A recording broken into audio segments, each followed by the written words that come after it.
बिहार विधानसभा चुनाव से पहले प्रदेश की सियासत में हलचल तेज हो गई है।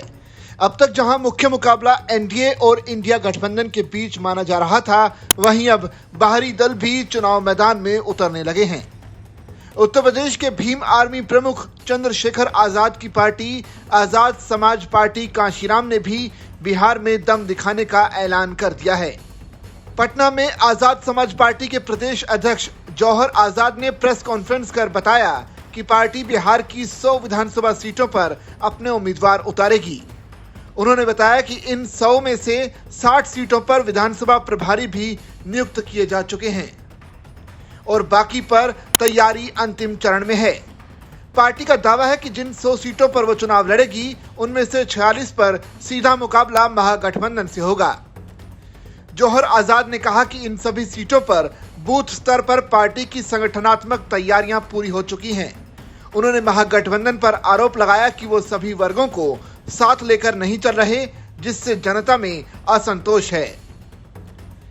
पार्टी ने घोषणा की है कि 21 जुलाई को पटना में आजाद समाज पार्टी का राष्ट्रीय अधिवेशन आयोजित किया जाएगा। इस अधिवेशन में पार्टी प्रमुख चंद्रशेखर आजाद खुद शामिल होंगे और बिहार चुनाव के लिए पार्टी की रणनीति को अंतिम रूप देंगे। चंद्रशेखर आजाद की पार्टी की इस घोषणा पर लोजपा रामविलास ने प्रतिक्रिया दी है। पार्टी प्रवक्ता शशि भूषण प्रसाद ने कहा कि लोकतंत्र में सभी को चुनाव लड़ने का अधिकार है, लेकिन इससे उनकी पार्टी को कोई फर्क नहीं पड़ेगा। उन्होंने दावा किया कि दलित समाज चिराग पासवान के साथ मजबूती से खड़ा है और चिराग पासवान दलितों के सबसे बड़े नेता बनकर उभरे हैं। वैसे राजनीतिक विश्लेषकों का मानना है कि चंद्रशेखर आजाद की आजाद समाज पार्टी बिहार में दलित वोट बैंक, खासकर रविदास समाज पर अपनी पकड़ मजबूत करने की कोशिश करेगी। वरिष्ठ पत्रकार संतोष कुमार का कहना है कि यूपी की तरह बिहार में भी चंद्रशेखर आजाद मायावती के वोट बैंक में सेंध लगाने की कोशिश करेंगे। उनके मुताबिक रविदास वोटर अब तक मायावती और भाकपा के कोर वोटर रहे हैं, लेकिन अगर चंद्रशेखर आजाद इनमें से कुछ हिस्से को भी अपने साथ जोड़ने में कामयाब हुए तो इसका सीधा नुकसान महागठबंधन को हो सकता है, खासकर आरजेडी को। संतोष कुमार ने कहा कि अगर चंद्रशेखर आजाद 500 से 1000 वोट भी काट ले जाते हैं तो कई सीटों पर समीकरण बदल सकते हैं।